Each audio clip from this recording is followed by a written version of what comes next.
Betul, salah satu penyebab cowok jadi imam adalah karena kapasitas logiknya lebih tinggi daripada cewek. Logik. Tapi ingat, di dalam Islam kan sudah aku bilang ya, di akhir daripada episode ini kita akan punya impresi bahwasanya emosi itu bukan tidak penting, tapi dia after daripada berpikir. Kalau seandainya pemikiran itu kemudian sama perasaan itu sudah bersatu, dia di dalam Al-Quran itu membentuk sesuatu yang namanya, bukan Al-Quran, di dalam ajaran Islam dia membentuk sesuatu namanya kepribadian. Nah, jadi karakter. Itu tidak terpisahkan antara pemikiran dan perasaan. Oke, kalau gitu kita bahas tentang adil atau tidak. Nih sekarang kita lihat ya, kenyataannya. Memang betul kita diawali segala sesuatu dengan berpikir, itu sudah harus. Tapi coba lihat ya, in the end of the day, kalau kita mengambil keputusan, itu pikiran atau emosi? Paling sering emosi dulu. Emosi. Orang beli handphone karena emosi.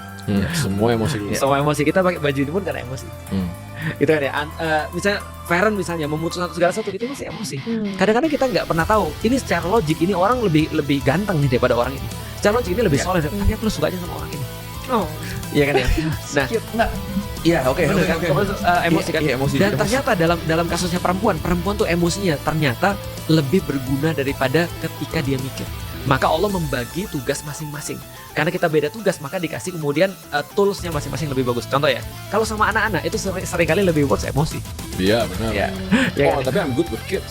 Nah, berarti tadi ya kita katakan bukan berarti ketika laki-laki logik dia nggak punya emosi, atau perempuan itu lebih tinggi emosinya, bukan berarti dia tidak logik gitu maksudnya. Cuman itu ada kenyataan yang kita lihat, fakta aja yang ketika disampaikan sama beberapa psikologi populer kan gitu kan ya. Nah, artinya ketika misalnya ada seorang ibu misalnya ngurus anaknya, ada penelitian, ada 10 anak hitam putih videonya lagi nangis. Cowok sama cewek, suami istri disuruh ngeliat ini anak ini lagi ngapain, kenapa dia nangis. Laki-laki semuanya bilang pengen digendong emaknya. Sementara emaknya, ibu-ibu nih bisa bilang ini lagi kepanasan, ini lagi sakit perut, ini kurang minum, ini kurang makan, dan seterusnya. Ini lagi apa? Mereka tahu karena insting, itu karena emosi. Cuma keputusan berdasarkan emosi itu total mess. Maka laki-laki itu selalu terdepan ketika soalan logik. Makanya di dalam Islam salah satunya pemimpin itu laki-laki.